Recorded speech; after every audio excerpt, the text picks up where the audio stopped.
오늘은 이제 유독 특별히 저 일부 예배 때 우리 성도님들이 예배를 좀 많이 드리셨습니다. 그래서 오늘 또 국가고시가 또 있고 그래서 함께 또 시험 보시는 우리 성도님들도 계시니까 기도해 주시고요. 한 주간 여러분 어떻게 지내셨습니까? 우리는 지난주에 우리 황 교수님 설교를 들었고요. 그 전에 창세기 강의 35번째에서 아브라함의 예배를 보았습니다. 18, 19장은 하나님이 두 곳을 방문하신다. 그것이 헤브론이고 한 곳은 소돔이었다. 이렇게 말씀드렸습니다. 그래서 오늘 이제 두 번째 방문이 시작이 되는데요. 우리가 지난번에 들었던 말씀, 하나님이 찾아오셨습니다. 세 사람이. 그래서 한 분은 하나님이셨고 두 분은 하나님의 천사였다고 여러분 들으셨어요? 아브라함은 최선의 예배를 드렸습니다. 하나님 줄 알아봤어요. 그리고 그 예배를 받으셨습니다. 그러나 그의 아내 사라는 어땠습니까? 장막에서 숨어서 웃었다고 했습니다. 그러나 하나님은 그도 양육해 주셨죠? 아니다. 네가 이삭의 어머니가 될 거다. 이렇게 설득해 주시고 책망하지 않으셨죠? 이제 오늘 본문에는 이 헤브론 방문이 끝납니다. 그리고 하나님께서 이제 롯이 있는 소돔 땅으로 가시기 전에 어떤 일이 일어났을까요? 그곳에서 아브라함은 어떤 기도를 했고 또 하나님께서는 어떻게 기도에 응답하셨는가, 이제 그것이 오늘 본문의 내용이 되겠습니다. 그래서 오늘 이 기도, 특별히 중보기도, 다른 사람을 위해서 기도하는 것을 중보기도라고 하거든요. 그래서 이제 중보기도의 하나의 매뉴얼 같은 본문입니다.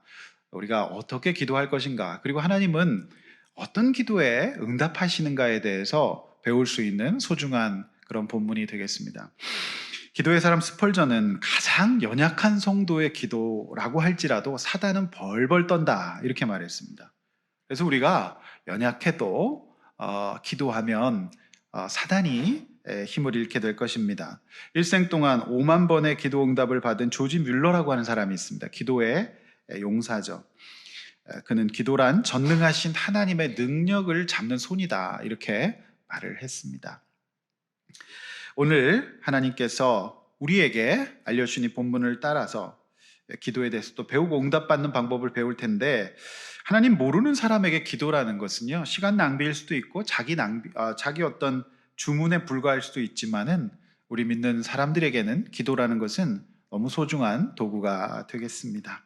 하나님의 역사를, 열국의 아버지로서의 역사를 사는 데 있어서 매우 소중한 도구이기 때문이지요. 자, 오늘 본문을 가지고 두 가지 말씀 전할 텐데, 오늘 이 말씀으로 저와 여러분들이 하나님 앞에 안개 같은 인생이 환하게 거치는 축복의 시간 되기를 주 이름으로 축원합니다. 첫 번째로 아브라함에게 숨기지 않는 이제 하나님이십니다. 16절에서 21절의 말씀입니다.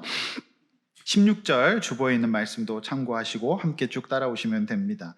자, 최선의 섬김으로 하나님을 예배한 아브라함은 다음 목적지인 소돔으로 향하는 그들을 어떻게 했습니까? 성경 잘 보시면은 집안에서 보내드리지 않았다. 그래서 함께 전송했다, 이렇게 되어 있습니다. 우리가 귀한 손님을 맞으면 꼭 전송하지 않습니까? 그냥 집안에서 안 나가겠습니다 하지 않습니다. 귀한 손님일수록 우리가 전송하고 귀하게 전송해 드리는 것이죠. 이 본문을 통해서 우리가 알 수 있는 것이 아브라함이 그 하나님을 향한 예배와 자세의 수준이 어느 정도였는지를 알 수가 있는 겁니다. 굉장히 아쉬워하고 있고요. 더 머물러 주시기를 바라고 그분에 대한 정성과 사랑, 그 믿음이 담겨 있는 행동입니다. 그가 말은 하지 않았어요. 그렇지만 이런 행동을 통해서 그 분의 믿음과 어떤 예배의 완성도와 수준을 보여주는 그런 인상적인 본문이 되겠습니다. 자, 그런데 이 행동을 통해서 어떤 일이 벌어지느냐? 자, 17절입니다. 굉장히 놀라운 말씀이 벌어져요.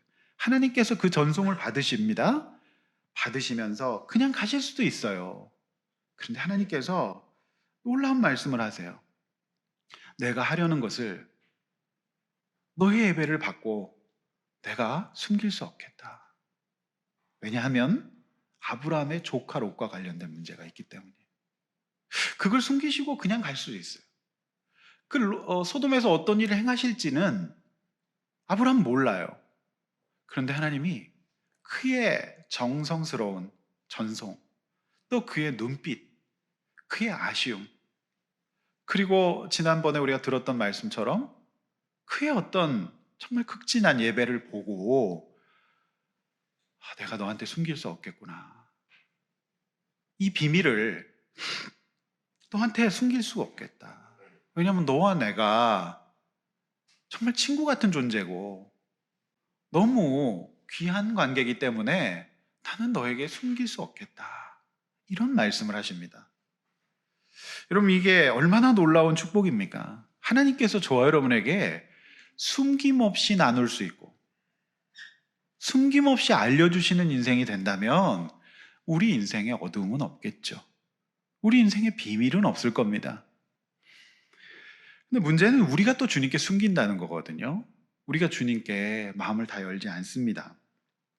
그러나 모든 인생의 주권을 그분께 맡기는 신자라고 한다면 우리 하나님께서 저와 여러분들에게 가려져 있는 것들, 감춰져 있는 것들, 알 수 없는 것들에 대해서 알려주시는 축복의 은혜가 이번 한 주간 동안 있으시기를 주의 이름으로 축원합니다. 제가 수요일 날 말씀을 전했죠. 우리 열왕기상이 끝났고 이제 욥기로 들어갔는데요. 사르밧 과부의 그 예배가 생각이 났어요.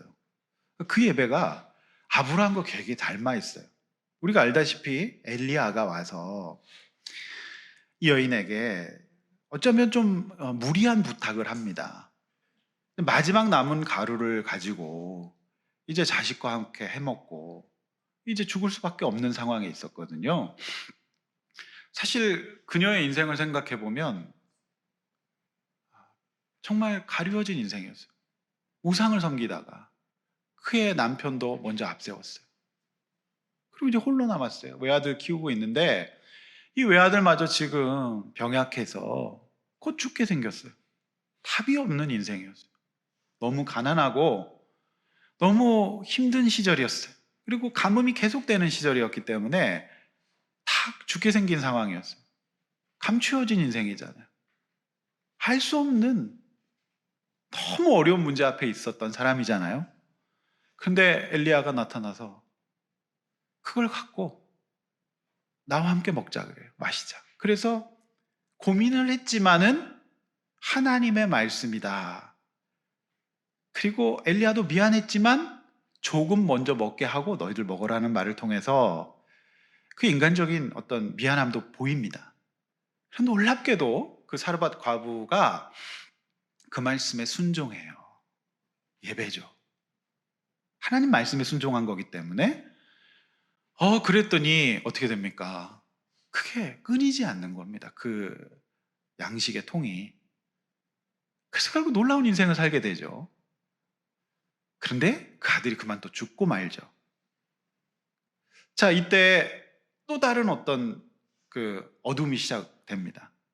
근데 이 엘리야가 그를 안고 중보합니다. 간절히 중보기도 해서 어떻게 됐습니까? 살아나죠. 자, 그 이후의 인생은 우리가 불보듯 뻔합니다. 그의 인생이 이제 거칠 것이 없는 하나님과 함께 그 아들과 함께 이제 신앙생활 하면서 살아가는 놀라운 축복의 은혜가 그 가운데 있었던 것 아닙니까? 그래서 제가 이걸 보면서 깨달았던 것은 오늘 아브라함과 그 다음에 사르밧 과부가 닮아있다. 아주 닮아있는 겁니다. 성도 여러분, 내 힘과 의지로는 알 수 없고요. 회복할 수 없는 우리의 인생에 여러 가지 다양한 이슈들이 있습니다. 모른다, 숨겨져 있다는 것이 기본적으로 어디서 온 것일까 이렇게 생각해 봤을 때 우리가 하나님으로부터 멀어졌을 때 그리고 그분과 단절되어 있을 때 있을 수 있는 증상이다. 이렇게 보여집니다. 그런데 웬 은혜로 하나님께서는 이런 아브라함 역시 알 수 없는 인생이었어요. 그가 평생의 질문은 뭐였어요? 나에게 언제 아들이 생깁니까? 아닙니까? 그 당시에 아들, 자식이 없다는 것은 너무 힘든 문제였기 때문에 정말 알 수 없는 인생이었어요. 근데 웬 은혜로 하나님께서 그를 택하시고 부르셔서 축복의 말씀을 주셨어요. 근데 여러분, 우리가 이 아브라함이 지금 여기까지 올 때까지, 하나님이 숨김없이 얘기할 때까지는 어느 날 갑자기 이루어진 게 아니에요. 우리가 아시다시피 아브라함은 여전히 그 하나님 말씀 못 믿고 헤매고 있었어요.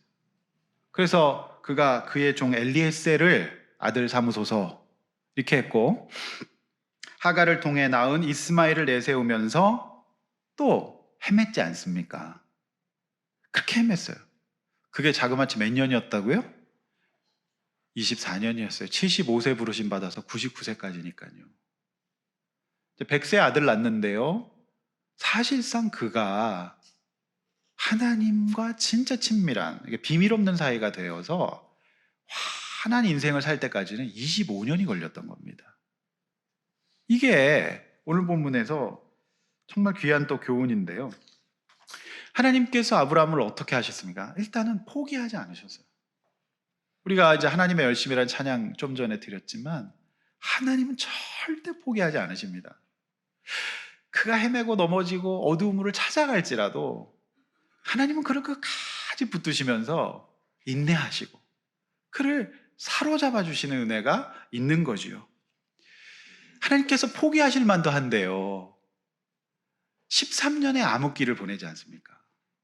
그 13년 동안 아브라함은요, 하나님과 교제의 기록이 없어요. 그러니까 그가 누구에 빠졌죠? 이스마엘에게 푹 빠져서 그냥 그렇게 살아가고 있었는데, 정말 은혜로 하나님께서 찾아오셔서 17장에서 할례를 요구하시잖아요. 근데 또 정말 놀라운 거는 아브라함이 그 할례에 응답을 합니다. 마음의 할례를 받잖아요. 자, 그 뒤에 어때요? 그 마음의 표피가 걷어지면서 그의 영혼이 살아나기 시작합니다. 그러면서 답이 없는 것 같은 인생이었는데요, 그의 인생이 밝아지기 시작합니다. 그리고 18장에서 이제 예배가 회복된 것 아니겠습니까? 그렇지 않습니까? 제가 드리고 싶은 말씀은 이거예요. 변화의 과정이 있다. 그리고 오늘날 이 어떤 하나님이 숨김없이 알려주시는 이 인생은 어느 날 갑자기 뚝딱 만들어지는 게 아니고, 양육이라는 과정, 또 하나님의 인내라고 하는 과정, 또 하나님의 열심으로 우리를 만들어주신다는 이 축복이 있습니다. 할렐루야. 저는 이 본문을 보면서 우리 각자의 연차가 다 다를 수 있어요. 여러분 지금 몇 장의 시대를 살고 있습니까? 이제 막 부름받은 12장 시대를 사는 분도 있을 거고요, 이제 마음의 할례를 받은 분도 계실 거고요, 이제 1년 남은 분도 계실 거예요. 여러분 몇 년 차이십니까? 네. 정말 하나님의 은혜가 그렇게 귀하다는 것이죠. 자, 19절 말씀처럼 의와 공의를 행하신 하나님이신데요, 20절 말씀이 적시하고 있듯이 죄악이 크고 심히 무거워요. 그래서 소돔과 고모라는 심판이 필연적이긴 합니다. 어쩔 수는 없어요. 근데 20절에 인상적인 말씀이 있죠. 소돔과 고모라에 대한 부르짖음이 크다, 이렇게 얘기하고 있어요. 여러분, 이 죄는요 속성상 부르짖어요. 그 죄는 가만히 있지 않고요, 막 부르짖거든요. 자, 감출 수가 없다는 얘기죠. 그래서 사람이요 영적으로 다운이 되거나 또 죄 가운데 있으면 다 표시가 나요. 저는 그걸 봅니다. 그래서 노르는 상담자나 정신과 의사는 말을 하지 않아도 부르짖음이 들리는 듯하다, 이렇게 말하거든요. 뭔가 불편함, 그 마음속에 원성과 원망과 이런 것들이 막 들릴 수 있거든요. 죄는 부르짖어요. 근데 우리가 잘 생각해 보세요. 우리 자녀를 보거나 내 배우자를 보거나 내 친한 사람 보면요, 딱 보면 우리는 알아요. 부르짖고 있구나. 느낄 수 있어요. 그 속이 불편하구나. 그게 느껴지는 거거든요. 자, 하나님은요 이들을 그렇게 평가하셨어요. 부르짖고 있구나, 이렇게 말하셨는데요. 자, 하나님께 이 말씀을 들은 아브라함은 어떻게 해요? 가슴이 철렁 내려앉습니다. 왜 철렁 내려앉았을까요? 소돔에 이 죄가 너무 많아서, 그래서 이제 부르짖고 있다. 그래서 나는 그 소리를 들었는데 그것을 이제 의와 공의로 이제 심판하실 수밖에 없다. 이제 수술할 때가 되었다라고 말씀을 하실 때 아브라함이 철렁 가슴이 내려앉아요. 왜 그랬을까요? 그의 사랑하는 조카 롯 때문이에요. 그가 있거든요, 거기에. 그리고 그의 가족들이 있거든요. 그것 때문에 철렁합니다. 여러분, 아브라함에게 롯이 어떤 사람이었어요? 정말 귀했잖아요. 귀했어요. 그래서 아브라함이 만약에 이때요, 아브라함이 그 소돔에 관한 계획을 하나님이 알리지 않으셨다면 구원할 수 없잖아요. 그렇지 않습니까? 알 수가 없죠. 하나님이 어떤 일을 하실지에 대해서 알려주지 않으시면. 그래서 우리는 그런 생각을 합니다. 이 본문에서 깨닫게 되는 귀한 교훈은 우리가 누구를 구원하려고 할 때, 우리가 우리 인생의 롯을 위해서 기도할 때 우리가 잘 할 수 없다는 거예요. 내가 어떻게 합니까? 이 문제를 하나님이 알려주셔야 되는 겁니다. 결국 롯을 구원하는 것은 아브라함이 아니라 하나님이라는 거. 근데 그 관계에 가려면 어떻게 된다고요? 오랜 시간을 통해서 인내해 주신 하나님의 열심으로 드디어 하나님께서 우리에게 우리의 인생에 개입해 주시고 알려주시는 은혜가 있어야 된다는 겁니다. 그러려면 여러분이 뭘 하셔야 될까요? 여러분의 힘과 능력과 의지를 발휘하면서 계속 잔소리를 하시는 게 맞을까요? 아니면 진짜 하나님 앞에서 이 아브라함의 예배를 회복하시는 게 우선일까요? 이것이 오늘 저와 여러분에게 주시는 또 소중한 교훈이 되겠습니다. 성도 여러분, 롯과 같은 누군가를 구원하는 일에 있어서는 우리는 내 힘의 능력과 힘으로 할 수 없고요. 결정적인 순간에 하나님이 알려주셔야 돼요. 알려주셔야 된다는 거죠. 여러분, 아브라함은 참 그 롯이 뜨거운 감자 같았을 거예요. 왜냐하면 무자했기 때문에 그가 이 갈대우르를 떠나서 이곳으로 올 때 동행했던 너무 소중한 조카였어요. 사실상 아들이었습니다. 그러니까 너무 고마운 거죠. 그리고 조카를 아들처럼 여겼어요. 그래서 이 조카가 딱 와서 내가 좋은데 택하겠다 그러잖아요. 근데 이 삼촌은 어떡합니까? 그래, 너가 먼저 해라 하면서 아낌없이 줄 정도로 소중하게 여겼던 조카예요. 고맙기도 했어요. 근데 이 롯이요, 선택했던 곳이 소돔 땅이었고 그 다음에 심판 이후에 전쟁을 해서 이기고 살려놨는데도 또 거기에 거하고 있어요. 그런 모습을 봤을 때 참 그 애증이 함께 있는 그런 조카였겠다 싶은 생각이 듭니다. 그래서 여러분, 저와 여러분들은요, 이 아브라함 시대에는 성경이 없었잖아요. 이 지도가 없었던 거거든요. 근데 저와 여러분에게는 이런 어떻게 응답을 받고 어떻게 비밀이 알려지느냐에 대한 답을 갖고 있잖아요. 그래서 우리에게는 참 감사한 겁니다. 그러므로 우리 아브라함처럼 굳이 24년을 돌아갈 필요는 없습니다. 단축할 수 있습니다. 이 본문을 보고 이 말씀대로 우리가 하나님 앞에서 응답받는 저와 여러분 되시기를 바랍니다. 네. 그래서 예배 회복, 그 다음에 하나님의 도우심과 개입을 받는 인생의 축복을 저 여러분들이 누렸으면 좋겠습니다. 자, 우리 두 번째, 이제 아브라함의 중보를 들으신 하나님, 22절, 23절 말씀이죠. 자, 22절 보시면 하나님의 사람들이 소돔으로 떠났지만 아브라함은 하나님을 붙잡습니다. 이 세 사람이었다 그랬습니다. 두 사람 천사였고 한 사람 하나님이었어요. 아브라함이 이 하나님을 붙잡습니다. 이 얘기를 들었기 때문에. 그리고 뭘 합니까? 이제 조카 롯을 위한 중보 기도를 하기 시작하는 거예요. 성도 여러분, 왜 아브라함이 조카에게 권면해요? 전 권면했을 거라고 봅니다. 그새 잊지 말고 헤브론으로 와라. 근데 롯에게는 사실상 절박함이 없었어요. 이 문화가 얼마나 좋았든지 이게 대도시였고요. 너무 좋아가지고 여기서 이 롯은 정착을 하고 있고요. 구출당한 다음에 나중에 롯의 딸들의 모습을 보면 그 도시의 문화에 완전히 젖어 있었다는 것을 알 수 있어요. 그러니까 이제 이 삼촌의 권면을 안 들었죠. 결국 심판을 면할 수 없는 지경에 이제 이르게 되는 겁니다. 다행히도 이런 어떤 그 조카 롯의 구원이 달린 문제, 생명이 달린 문제인데요. 이 문제 앞에서 아브라함이 예배에 성공하고 있었고 하나님과 스스럼 없이 친구처럼 대화하는 상황에 있었기 때문에 그를 구원할 수 있었던 거라는 겁니다. 그래서 사실상 첫 번째 구출 전쟁은 아브라함이 육적으로 하는 전쟁이었다면 이거는 못 막습니다. 왜냐하면 하나님과 전쟁할 수 없거든요. 이건 막을 수가 없어요. 그런데 이걸 막아내는 이유가 뭡니까? 그가 하나님과 친밀한 관계를 유지하고 있었기 때문이에요. 성도 여러분, 누군가를 구원하고 싶다면 여러분이 정말 깨어 계셔야 합니다. 근데 그게요, 택한 백성에게 주어져요. 하나님 절대 포기하지 않습니다. 제가 우리 성도님들이 이제 쭉 지금까지 같이 신앙생활하면서 보면 정말 하나님께서 놓지 않으신다는 생각을 많이 하게 됩니다.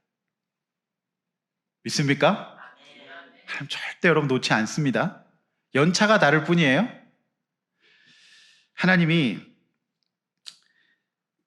그에게 말씀하셨고 그 소식을 듣고 아브라함이 기도를 시작하는데 하나님 붙잡을 수밖에 없어요. 그러니까 하나님을 잡을 수 있는 실력이 됐던 거예요. 지금 뭘 잡아야 될까? 자, 22절 이하, 23절 이하의 아브라함의 중보기도는 제가 서론에서 말씀드렸듯이 형식상 그 내용상 기도의 교과서입니다. 어떻게 기도해야 응답받는지를 잘 볼 수 있는 그런 내용이에요. 자, 먼저 이제 23절에 기도의 근거가 나와요. 자, 아브라함의 조카 롯을 위한 중보기도는 하나님의 도우심의 근거를 하고 두고 있습니다. 그러니까 그 근거는 뭐예요? 하나님, 의인이 있다면 악인이 있더라도 멸망시키면 안 되는 거 아닙니까? 그러니까 하나님의 성품에 호소하고 있어요. 하나님, 알겠습니다. 완전히 죄인만 있다면 멸하시는 거 저도 어쩔 수 없는데, 근데 거기에 의인이 있다면 하나님, 그 의인들이 피해를 보면 되지 않은 거 아닙니까? 이렇게 이제 호소하고 있다는 거지요. 그래서 응답받는 기도는요, 하나님의 성품과 말씀에 근거해야 돼요. 그러니까 이제 나의 어떤 그 하소연이 아니라 하나님의 성품과 말씀에 근거해야 된다라고 하는 거예요. 내 뜻과 생각에 따라서 기도하는 게 아니라는 겁니다. 자, 25절 한번 앞에 보시면서 다시 한번 좀 읽어보겠습니다. 시작. 주께서 이같이 하사 의인을 악인과 함께 죽이시면 부당하오며 의인과 악인을 같이 하심도 부당하니이다. 세상을 심판하시는 이가 정의를 행하실 것이 아니니까. 23절, 25절에서 그의 기도의 근거를 볼 수 있어요. 그래서 아브라함은 사실상 하나님을 붙잡을 수 있었어요. 하나님은 어디서 머무르십니까? 하나님은 어떤 인생의 앞에 서 계세요? 하나님을 아는 사람. 그러니까 근거를 가지고 하나님, 마치 계약서를 dim이 들듯이 하나님 이런 분 아닙니까? 하면 하나님 딱 쓰시는 거예요. 그 예배가 은혜가 되고 우리 신앙생활이 제대로 되려면 하나님에 대한 선포가 제대로 이루어져야 돼요. 그 말씀이 임해야 되는 겁니다. 여러분에게 하나님이 함께 하시려면 여러분에게 하나님에 대한 정보가 있어야 돼요.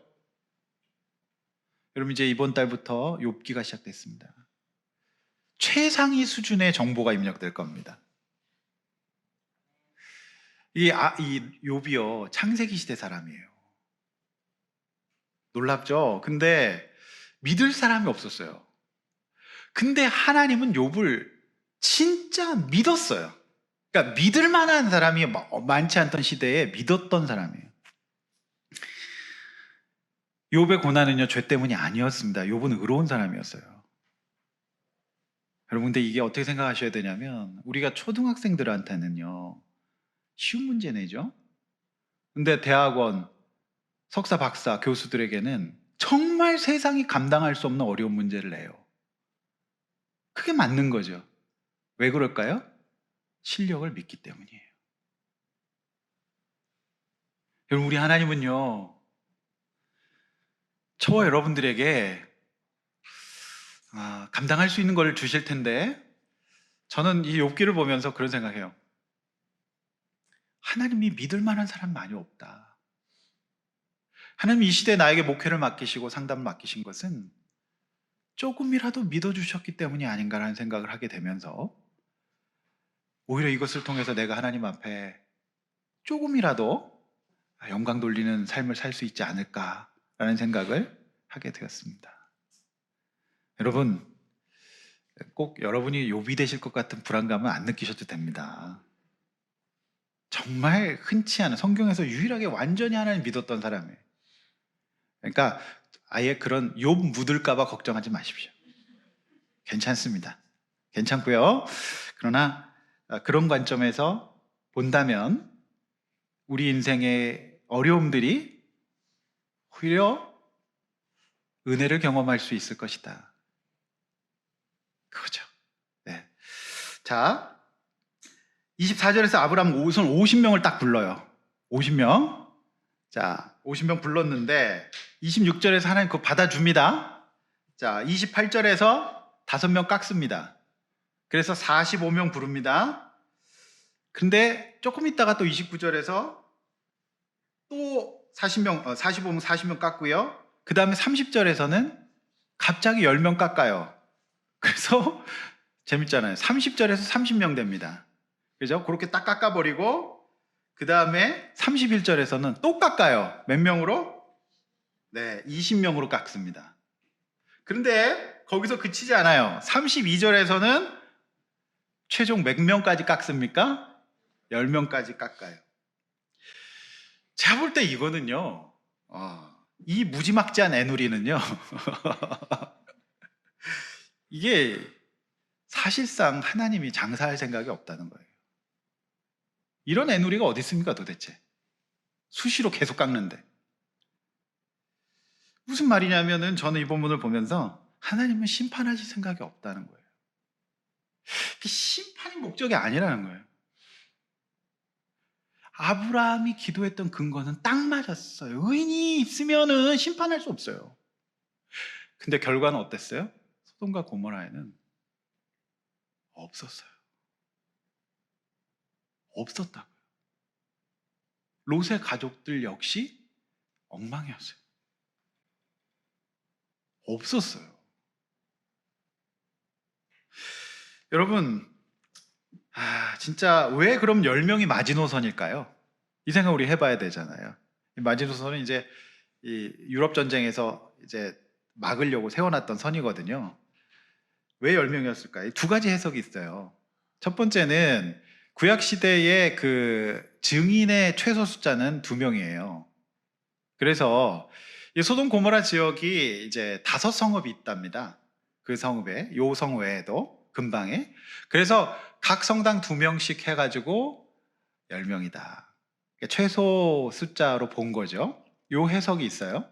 이런 거 누가 하느냐? 이런 거를 이제 신학자들이 하는 거죠. 참 시간이 많으신 거죠.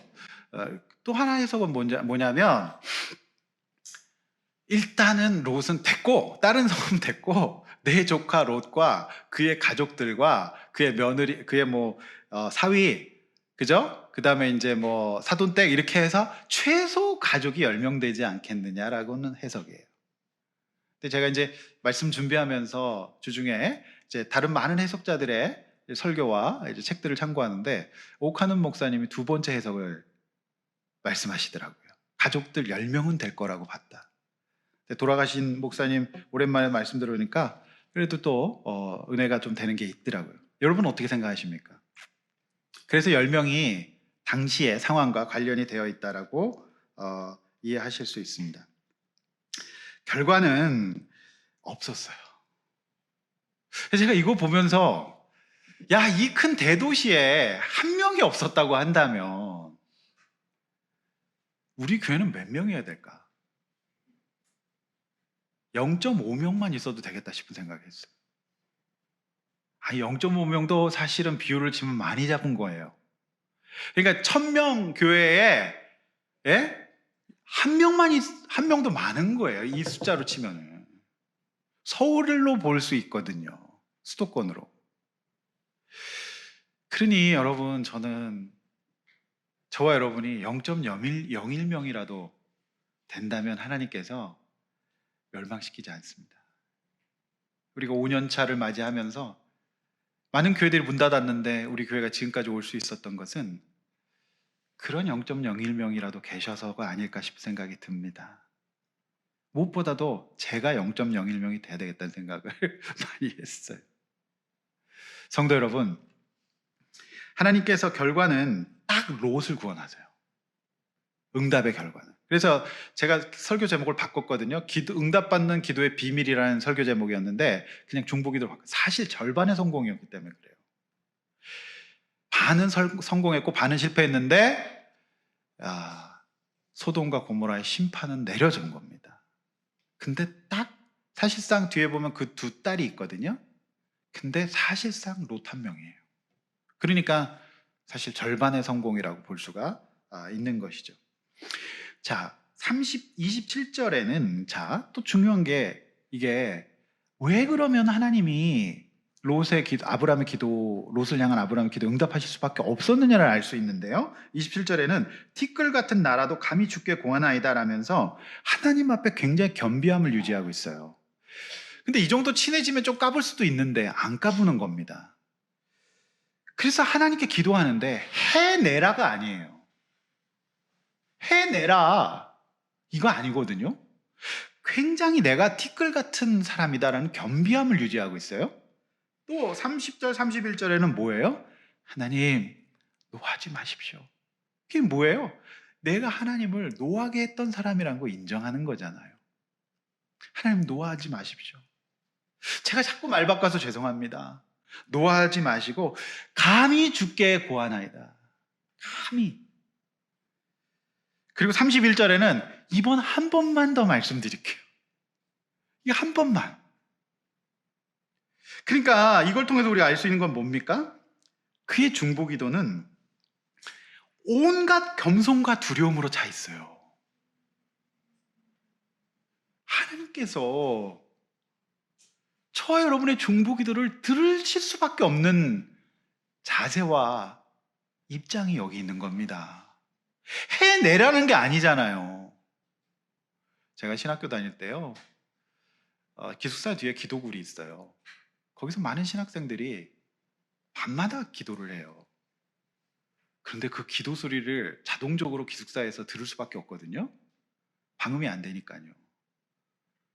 근데 주여 주여 하다가 나중에 이제 새벽이 되면 죽여 막 이런, 그리고 막 거의 내가 볼 때는 막 악다구니와 어떤 인생의 한탄과 하나님에 대한 어떤 사람 막 벽을 치면서 막 이러기도 하고요. 별 사람 다 있어요. 제가 볼 때는 그때 기도했던 신학생들이 응답받으면 한국 교회는 대부흥입니다. 근데 그때 가장 열심히 기도했던 한 선배가 저 시골에 아무도 없는 곳에 목회하시는데, 우리 얼마 전에 동문회 했는데 목회 우울증이 오셔서 사람을 안 만나. 근데 그 선배가 제일 들고 다녔던 책이 뭔지 아십니까? 당신도 신유의 은사를 받을 수 있다. 영팔였어요. 근데 이제 뭔가 좀 그렇잖아요. 이런 아브라함의 태도는 어때요? 정말 온갖 겸손과 두려움, 주교가 아니잖아요. 성도 여러분, 응답받는 중보 기도는 하나님의 성품에 근거하고요, 하나님을 신뢰하고 믿고 의지하는 그 자세가 있을 때 하나님은 응답을 하실 수밖에 없습니다. 이건 어떤 한탄을 넘어서는 수준인 거죠. 33절 마지막입니다. 여호와께서 아브라함과 말씀을 마치시고 가셨고 아브라함도 자기 곳으로 돌아갔다, 이렇게 했어요. 무슨 말입니까? 여러분, 기도하는 사람은요, 이제 기도했으면 믿고 인내하고 기다리는 시간이 포함되어 있어야 돼요. 기도한 것을 믿고 돌아가서 일상을 살았잖아요. 사실상 많은 기도하시는 분들이 자기도 못 믿어요. 그래서 여러분, 맨날 기도원에서 사시는 분들도 계세요. 기도원이 집이야. 그래서 기도원에서 내려가야 되는데 안 내려가시거든요. 여러분, 이제 아브라함은 그렇게 기도하고 하나님께 믿었어요. 그런데 그 시간이 필요합니다. 그래서 인내하면서 심판의 연기가 보이는 가운데서도 믿고 일상을 살아가는 모습을 볼 수가 있습니다. 여러분 19장 28절 29절 뒤에 보실 건데요. 미리 한번 앞에 보시면서 읽어보겠습니다. 시작. 소돔과 고모라와 그 온 지역을 향하여 눈을 들어 연기가 옹기 가마 연기같이 치솟음을 보았더라. 하나님이 그 지역의 성을 멸하실 때 곧 롯이 거주하는 성을 엎으실 때 하나님이 아브라함을 생각하사 롯을 그 엎으시는 중에서 내보내셨더라. 아멘. 아브라함은 진짜 믿었어요. 그래서 연기가 피어오르는데 뛰쳐나가지 않습니다. 그리고 그가 기도했던 롯의 구원을 믿고 기다려요. 여기까지가 기도입니다. 인내가 필요한 거죠. 성도 여러분, 이 롯을 위한 아브라함의 기도는 오늘날 정말 중보기도의 모델이고요. 중보기도 학교의 단골 본문입니다. 우리가 이제 하나님 앞에서 알 수 없는 인생을 살아갈 때 우리의 마음이 간절하고 애절하죠. 우리가 전쟁은 치러줄 수 있지만 이 하나님의 계획을 막을 수는 없고 우리가 어떻게 할 수가 없잖아요. 그럼 결국 우리가 회복해야 될 것이 무엇인가를 오늘 본문이 주는 교훈이에요.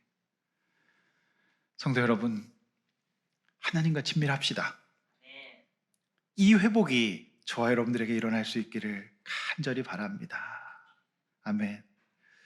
이제 어제 우리 한 가정이 목장에 조인됐는데 제가 이제 상담을 마치고 목장으로 연결해 드렸는데 제가 이 설교를 준비하면서 얼마나 기도했는지 몰라요. 하나님, 이 가정 만져주십시오. 이 가정 가운데 함께 해주십시오. 기도했죠. 근데 살짝 또 마음이 불안해서 우리 권찰님에게 동태는 살펴봤습니다.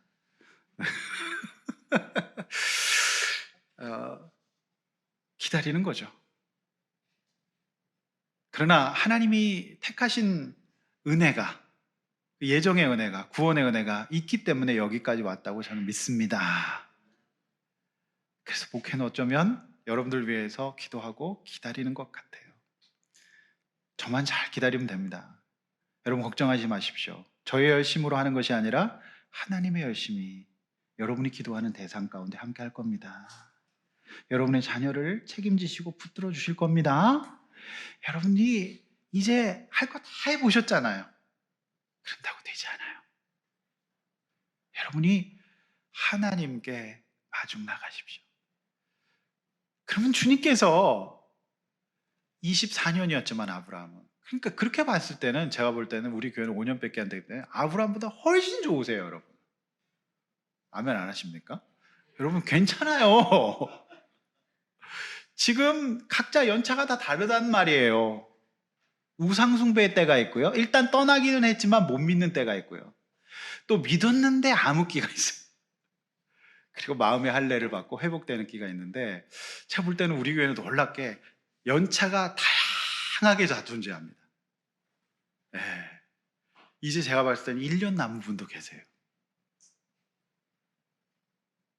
그러나 오늘 본문의 가장 중요한 것은 주님께서 예배하는 우리에게, 주님을 바라보는 저와 여러분에게 비밀을 알려주셔서 알 수 없었던 내 인생이 밝아지는 은혜가 있기를 주의 이름으로 간절히 축원합니다. 그 은혜가 있을 줄로 믿습니다. 말씀을 맺습니다. 성도 여러분, 내가 풀 수도 알 수도 없는 문제가 하나님이 오셔서 알려주시기를 바랍니다. 그리고 주변의 롯을 위해 기도할 때 이제 우리가 그전에 했던 나의 성품과 또 나의 열심과 어떤 내 한풀이 그리고 하나님을 동원하는 이방 기도가 아니라 주의 성품에 의지하여서 겸손하게 경외하고, 여러분 기도한데 하면 믿어봅시다. 연기가 떠올라도 믿어봅시다. 여러분 연기가 떠오르면 불안하잖아요. 못 견딜 것 같잖아요. 바로 그때가 여러분 우리 주님이 일하시고 그 롯을 이끌어 주실 줄로 믿습니다. 믿음으로 응답받는 우리 놀라운 축복의 은혜가 이번 한 주간 동안 저와 여러분에게 있어지기를 주의 이름으로 축원합니다.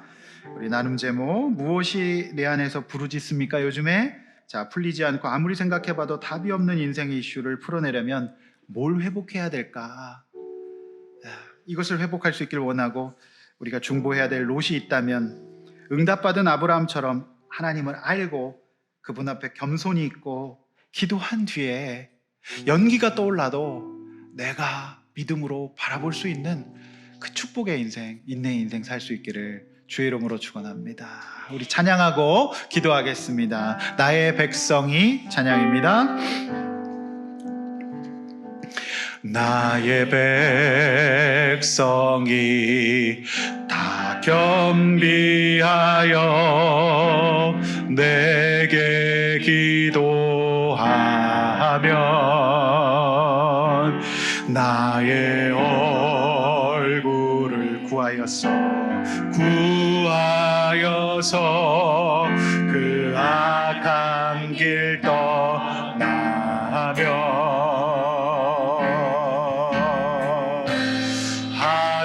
하늘에서 듣고 죄를 사하며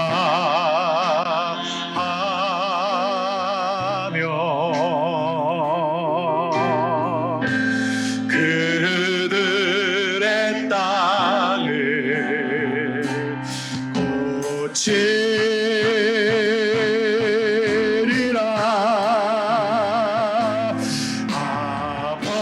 아버지여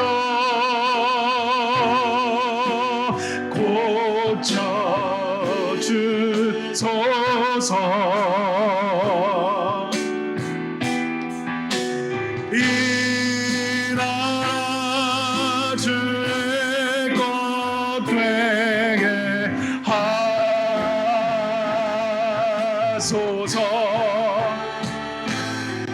주 하나님 간절히 기도하고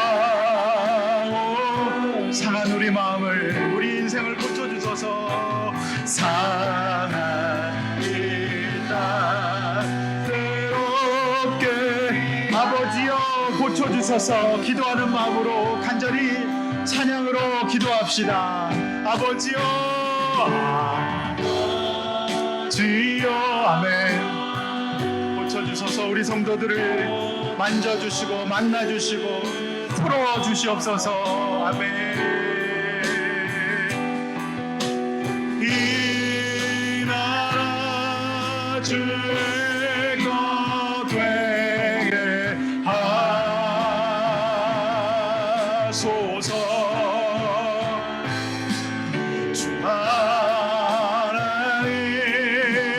간절히 기도하오니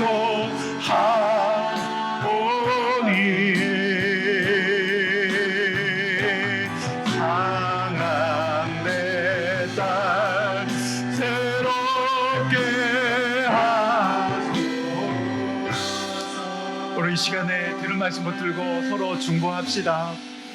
하나님, 내 딸이, 내 아들이 상해 있습니다. 주님 만져 주시옵소서. 내가 이 문제를 풀려고 지금까지 전쟁 같은 삶을 살아왔습니다. 내 남편, 내 아내, 내 조카, 내 부모 고쳐주소서. 우리 주님께서 알려주시는 인생이 되셔야 되는데, 아버지, 오늘 아브라함의 말씀을 통해서 하나님 내 인생에 비밀 없는 인생, 알려주신 인생 살기를 원합니다. 그래서 내 믿음이 없습니다. 내 믿음의 단계가 아직 낮습니다. 그러나 하나님, 나를 포기하지 않으시고 아브라함을 만드신 것처럼 우리 가정에, 아버지 하나님, 우리 집안에, 우리 회사에, 우리 학교에서 내가 하나님의 비밀을 아는 사람 되게 하셔서 견디게 하시고 승리하게 해주십시오. 여러분, 그 누군가를 위해서 기도합시다. 하나님을 믿고 기도합시다. 간절히 주여 한번 외쳐 여러분 중보하며 나아갑시다. 기도하겠습니다. 아버지,